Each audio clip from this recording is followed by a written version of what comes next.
갈릴리 가나 혼인잔치 세 번째입니다. 언제 물로 포도주를 만드셨는가? 예, 물로 포도주를 만드신 날이 언제인지를 같이 찾아보겠습니다. 예, 먼저 우리 북펀딩에 참여한 분들에게 알려드립니다. 요한계시록 인사이드 이제 출간이 좀 늦어졌습니다. 진행 상황을 알려드립니다. 금주 토요일 이제 수정본이 완료가 될 예정입니다. 수정을 확인한 후에 이제 인쇄에 들어가겠는데요. 인쇄 및 제본 양장에 좀 시간이 많이 걸린다고 합니다. 1040쪽에 이르는데요. 그래서 1월 둘째 주일이나 셋째 주 정도 예상이 된다고 하네요. 많이 걱정되고 죄송합니다. 좀 빨리 됐으면 좋겠는데 어쨌든 이렇게 아시고 기다려 주시면 감사하겠습니다. 계속 커뮤니티에 공지하겠습니다. 요한복음 2장이죠. 사흘째 되던 날 갈릴리 가나에 혼례가 있어 예수의 어머니도 거기 계시고 예수와 그 제자들도 혼례의 청함을 받았더니 포도주가 떨어진지라 예수의 어머니가 예수에게 이르되 저들에게 포도주가 없다 하니 예수께서 이르시되 여자여 나와 무슨 상관이 있나이까 내 때가 아직 이르지 아니하였나이다. 그의 어머니가 하인들에게 이르되 너희에게 무슨 말씀을 하시든지 그대로 하라 하니라. 거기에 유대인의 정결 예식을 따라 두세 통 드는 도랑알이 6이 놓였는지라. 예수께서 그들에게 이르시되 항아리에 물을 채우라 하신즉 아귀까지 채우니 이제는 떠서 연회장에 갖다 주라 하심에 갖다 주었더니 연회장은 물로 된 포도주를 맛보고도 어디서 났는지 알지 못하되 물떠온 하인들은 알더라. 연회장이 신랑을 불러 말하되 사람마다 먼저 좋은 포도주를 내고 취한 후에 낮은 것을 내거늘 그대는 지금까지 좋은 포도주를 두었도다 하니라. 예수께서 이 첫 표적을 갈릴리 가나에서 행하여 그의 영광을 나타내심에 제자들이 그를 믿으니라. 예, 언제 물로 포도주를 만드시는가라는 문제를 우리 찾아보겠습니다. 오늘 요한복음 2장 1절은 이렇게 시작합니다. 사흘째 되던 날 갈릴리 가나에 혼례가 있어 예수의 어머니도 거기 계시고 라고 이렇게 시작되죠.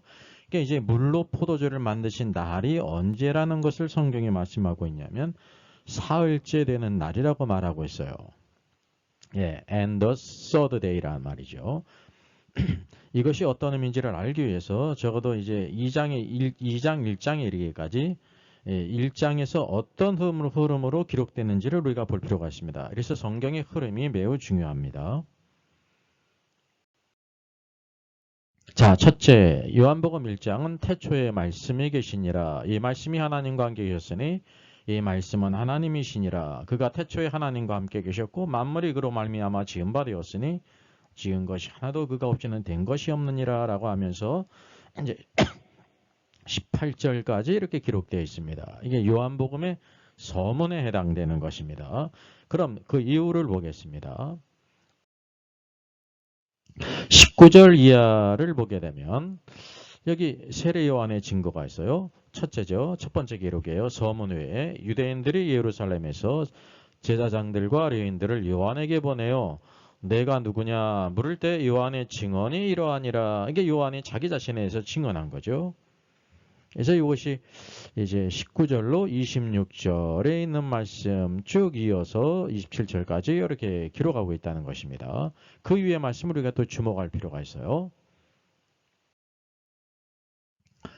자, 이제 29절로 34절을 보게 되면 성경이 이제 어떻게 기록하고 있냐면 이튿날 이제 그 이전 요한이 자신이 누구냐고 묻는 것에 대해서 대답한 이후에 이튿날 요한이 예수께서 자기에게 나오심을 보고 이르되 보라 세상 죄를 지고 가는 하나님의 어린 양이로다 라고 하면서 내가 전에 말하기를 내 뒤에 오는 사람이 있는데 나보다 앞선 것은 그가 나보다 먼저 계심이라 한 것이 이 사람을 가리킴이라 그랬습니다. 여기 보게 되면 한편으로 이제 내 뒤에 오는 사람이 있는데 세례 요한의 뒤에 오는 사람 예수님을 가리키거든요. 그러니까 이제 예수님 세례요한 뒤에 오시기 때문에 세례요한이 먼저 태어난 걸 가리키는 거예요. 근데 나보다 앞선 것은 그러게 말해요. 그가 나보다 먼저 계심이라 그랬어요. 먼저 계시는 분이 세례 요한보다 뒤에 왔다는 거죠. 이건 시간 안에서죠. 이 예수 그리스도의 그 신성을 가리키고 있는 것입니다. 그래서 나도 그를 알지 못했지만 내가 와서 물로 세례를 베푸는 것은 그를 이스라엘에 나타나려 함이심이라 하면서 예수 그리스도가 하나님의 어린 양임을 증거해요. 그래서 이 패러그래프에서는 이튿날, 그것이 언제 있었냐면 이튿날에 있었다는 것을 말씀해 주고 있습니다. 둘째 이어서 35절로 42절입니다. 여기 보면 또 이튿날 그렇게 말합니다. 요한이 자기 제자 중 두 사람과 함께 서 있는데 예수님께서 거니심을 보고 보라 하나님의 어린 양이로다. 그럴 때 두 제자, 이 두 제자는 요한의 제자예요. 그의 말을 듣고 이제 예수님을 따르게 됐다는 것입니다. 그래서 이 기록이 시작이 언제 있었냐면 또 이튿날이라고 말하고 있습니다. 그 이전에 첫 번째로 요한복음 1장 29절은 이튿날이라고 했다가 35절은 또 이튿날이죠. 이 두 번째 이튿날이기 때문에 또 이튿날이라고 이렇게 말씀하고 있습니다. 이것이 요한복음 1장이 기록된 방식이라는 거죠. 성령님께서 요한을 통해서 이런 방식으로 기록하게 했다는 것입니다. 그 이후의 기록을 보겠습니다. 43절로 이제 51절 요한복음 1장의 마지막 부분이죠. 이튿날 예수께서 갈릴리로 나가려 하시다가 빌립을 만나 이르되 나를 따르라 했습니다. 빌립은 안드레와 베드로와 한 동네 베세다 사람이었어요. 베세다라는 것은 이제 어부들의 그 마을 그런 어부들의 집 그런 뜻입니다. 이제 빌립이 나다나엘을 찾아 이르되 모세가 율법에 기록했고 여러 선지자가 기록한 그 일을 우리가 만났으니 요셉의 아들 나사렛 예수라고 예수님을 이렇게 소개했습니다. 그때 나다나엘이 나사렛에서 무슨 선한 것이 날 수 있느냐 이렇게 대답했습니다. 이게 나다나엘은 바로 뭐냐면 빌립이 증거하는 그분이 성경에 예언된 그분이라고 하면 성경은 바로 메시아가 베들레헴에서 탄생하신다고 하셨기 때문에 이제 베들레헴 예수라고 하면은 내가 믿을 만한데 나사렛 예수라고 하니 그 성경의 예언과 관계가 없는 사람 아니냐 이런 것입니다. 빌립은 여기에 대해 대답할 수가 없었죠. 예, 빌립의 증거가 참이었지만은 또 이 나다나엘의 의문에 대해서는 대답해 줄 수 없었습니다. 그의 부족이었죠. 빌립이 그때 와보라. 그럼 네가 직접 와서 봐라. 그분이 바로 그 성경에 연된 메시아다라고 말하고 있으면서 예수님의 나다나엘을 만난 기록이 있습니다. 이 말씀도 어떻게 시작되면 이튿날이라고 시작됐다는 거예요. 그래서 요한복음 1장 29절 이튿날이 있었고 39절에 또 이튿날이 있고 여기 보게 되니까 43절에 이튿날 그렇게 이런 방식으로 기록되어 있습니다. 자, 그래서 우리가 정리할 필요가 있는데요. 요한복음의 그 메시지, 요한복음 1장 29절은 이튿날이었고 또 이게 세례 요한의 증거죠. 요한복음 1장 35절은 또 이튿날이라고 말하고 있습니다. 요한복음 1장 43절은 또 이튿날이라고 말하고 있습니다. 그런 이후에 요한복음 2장 1절, 우리 갈릴리 가나 이제 물로 포도주를 만든 사건이 2장의 기록인데 2장 1절이 어떤 방식으로 기록돼야 우리가 생각할 때 자연스럽습니까? 여기도 동일한 방식으로 이튿날 그렇게 기록돼야 되는데 이튿날이라고 기록되어 있지 않다는 사실이에요. 어떻게 기록되어 있습니까? 저와 여러분이 알다시피 사흘 되던 날에 이렇게 기록되고 있다고 하는 사실이죠. 왜 성령님께서는 요한을 통해서 이런 방식으로 기록하게 했을까요? 그것은 바로 뭐냐면 첫 번째 표적을 행한 날이 사흘 되던 날에 했다는 것을 확연히 드러내 주시기 위한 것입니다. 만약에 앞서 요한복음 1장 29절을 비롯해서 1장에 나오는 그 날들이 이튿날이라는 것이 없이 그냥 이렇게 기록하다가 사흘 되던 날에라고 했다고 하면 사흘 되던 날에 그것이 어떤 의미인지가 확 드러나지 않는다는 것입니다. 그래서 앞에서는 그냥 이튿날 또 이튿날 또 이튿날 이런 방식으로 기록됐다가 바로 이어지는 요한복음 2장 1절에서는 사흘 되던 날에라고 하심으로 인해서 확연히 비교적으로 나타날 수 있도록 기록됐다고 하는 사실입니다. 그래서 성경이 강조하는 것이 뭐냐면 요한복음의 닥트린 안에서 이런 첫 번째 표적이 중요한 거거든요. 모든 표적의 그 대표 주작격이라는 것입니다. 그것이 바로 다른 날이 아니라 사흘 되던 날에 있었다라는 것을 보여주고 있습니다. 쉽게 하면 우리 생각으로는 몇 월 며칠에 있었다라고 기록하는 것이 이제 자연스럽지 않습니까? 근데 성경은 그렇게 이렇게 않아요. 중요한 것이 그때가 바로 사흘 되던 날이었다라는 것입니다. 그럼 성경 전체의 닥트린을 통해서도 우리가 이것을 찾아볼 수가 있습니다. 예. 창세기 1장에 나타난 사흘 되던 날을 찾아볼까요? 창세기 1장 9절로 13절이에요. 하나님이 이르시되 천하의 물이 한 곳으로 모이고 묻이 드러나라 하시니 그대로 되니라.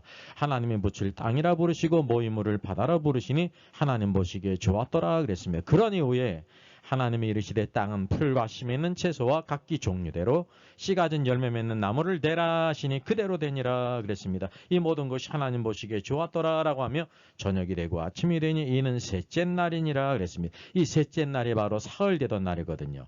셋째 날이 있기 전에는 다 무엇이 있었냐면 생명이 없었어요. 온 땅이 다 물로 덮여 있었기 때문에 생명이 없었단 말이에요. 사망의 상태였다는 사실이에요.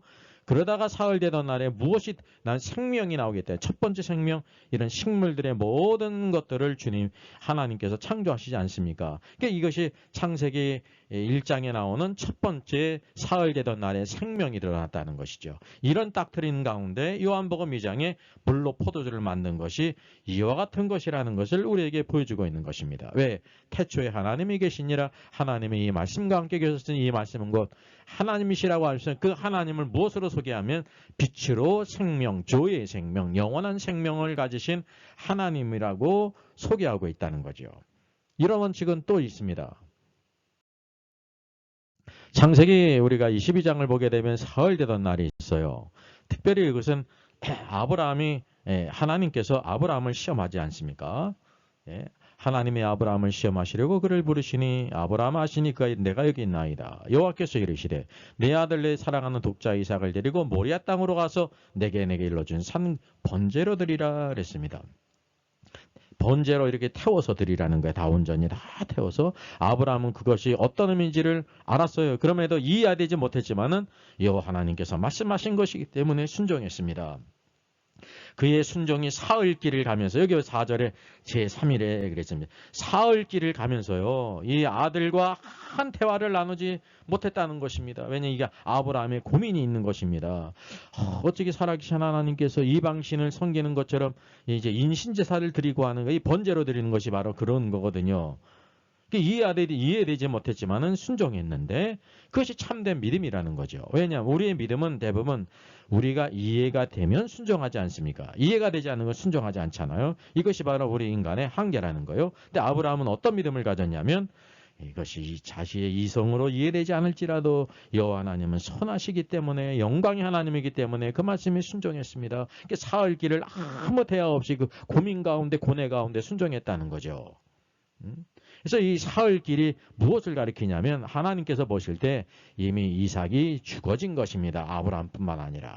이게 제3일은 부활의 날이잖아요. 우리가 알다시피 아브라함이 칼을 들고 찌르려고 할 때 아브라함아 이제 내가 나를 경외하는 줄 알겠다. 이미 여호와의 산에서 여호와의 일에 이미 양을 준비하셨어요. 산양을. 그것을 드리지 않았습니까? 그래서 이 이삭은 바로 예수 그리스도께서 십자가에 죽으신 예수 그리스도를 예표하는 것입니다. 그래서 여기에 사흘 되던 날이 있다는 사실을 우리가 보게 됩니다. 사흘 되던 날은 십자가와 십자가의 죽음과 함께 부활이라는 거다. 부활의 생명 안에 있었다. 아브라함이 이렇게 순종했던 것이 바로 뭐냐면 죽은 자를 살리시는 하나님을 믿었다는 것입니다. 그게 히브리서에서 증거하고 있잖아요.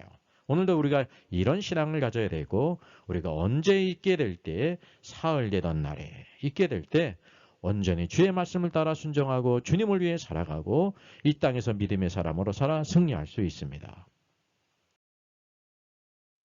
자, 요한복음 2장 이 물로 포도주를 만든 요 사건 외에 또 사흘 되던 날이 또 나타납니다. 그것이 바로 19절 이하입니다. 그 이후에 예수님께서 성전을 정화하시고 너희가 이 성전을 헐라 내가 사흘 동안 일으키리라 할 때 유대인들이 깜짝 놀라면서 이 성전은 46년 동안에 지었는데 내가 사흘 동안에 일으키겠느냐 그랬습니다. 근데 21절 보니까요.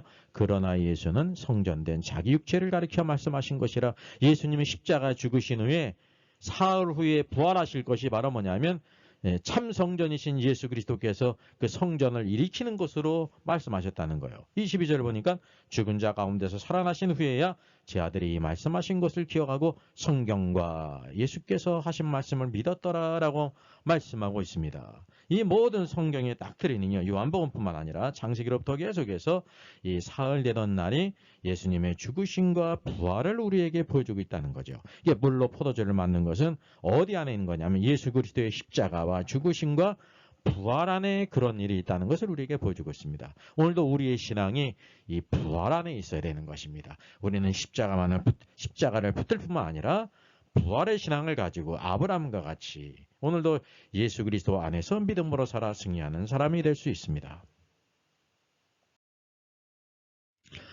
저 여기 요한계시록 책입니다. 요한계시록 1장부터 11장 그가 왕노로 다시리라.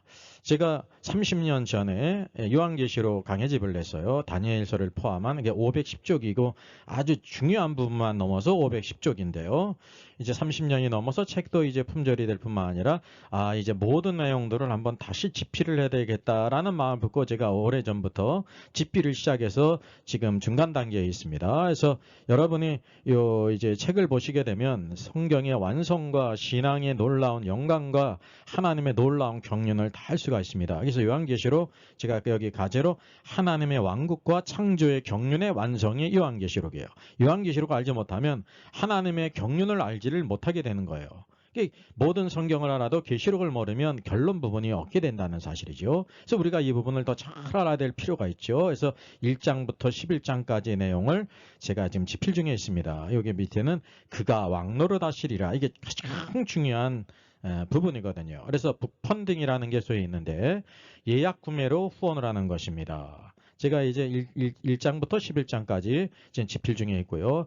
약 1000쪽에서 1100쪽 이렇게 분량이 될 것이고 양장본으로 이렇게 출판하게 될 것입니다. 우리 일선에서 수고하는 우리 목회자님들을 위해서 성도님을 위한 필독서로서 아주 심도 있게 30년 만에 재개정판을 새로 내게 됐습니다. 그래서 헬라어 원어가 있고 쉽게 또 발음도 달고 의미도 설명하면서 또 영어로도 병기를 해서 학생들이나 성도님이나 목회자들도 이해하기 쉽게 했고요.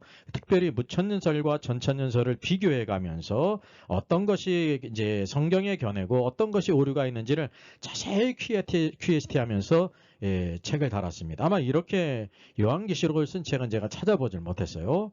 또 중요한 것은 각 중요한 주제들을 토픽으로 다 이렇게 달았습니다. 쉽게 얘기하면 생명책에서 그 이름이 흐려진다고 했는데 지운다고 했는데 그 뜻이 바로 무엇인가 성경을 쭉 통해서 하나의 논문과 같이 모든 주제들을 망라해서 이렇게 달았고요.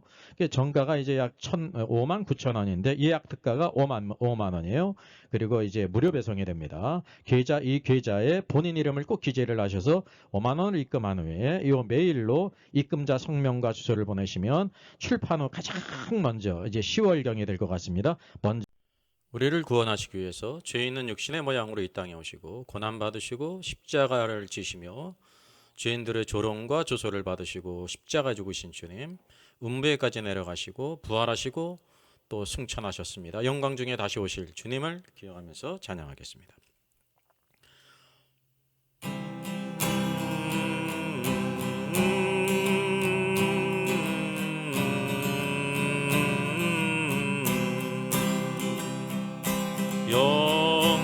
영광스러운 주를 보라 고난받은 그 모습 승리하고 오실 때에 만민 경배하리라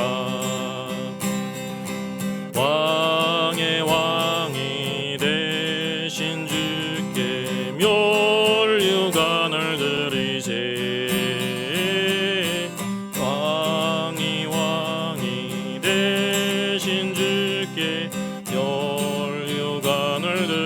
들이세 보좌 위에 계신 주께 멸류관을 들이세 정근 천사 소리 높여 주를 찬송하도다 왕의 왕이 되신 주께 멸류관을 들이세 왕의 왕이 되신 주께 멸류관을 들이세 죄인들이 조롱하며 가시관을 씌웠네 성도들과 천사들은 주의 이름 높이네 왕의 왕이 되신 주께 멸류관을 들이세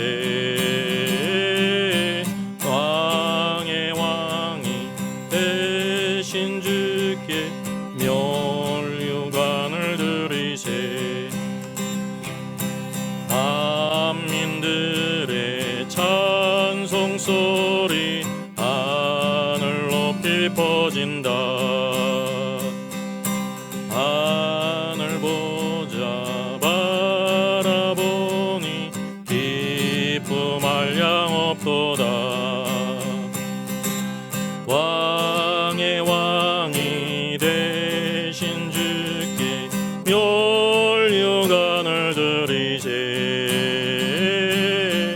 왕의 왕이 되신 주께 멸류관을 들이세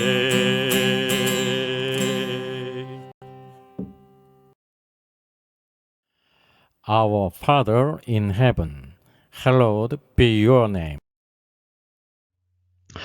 저의 저서를 소개해드리겠습니다. 때를 알라 주님이 오신다. 계시록과 다니엘서의 전반적인 조망을 다룬 책입니다. 저 사람 천국 갈 수 있을까? 구원과 천국의 내용을 심도있게 다뤘죠. 구원 탈락인가 거짓신자인가? 모든 중요한 제문제를 다룬 책입니다. 탈고되기가 있고요. 여러분 센스 있는 사람들의 특징이 뭘까요? 구독, 좋아요를 누릅니다. 특별히 이제 좋아요를 많이 누르시면 다른 사람들이 이 영상을 찾아서 볼 수 있는데 도움이 된다고 합니다.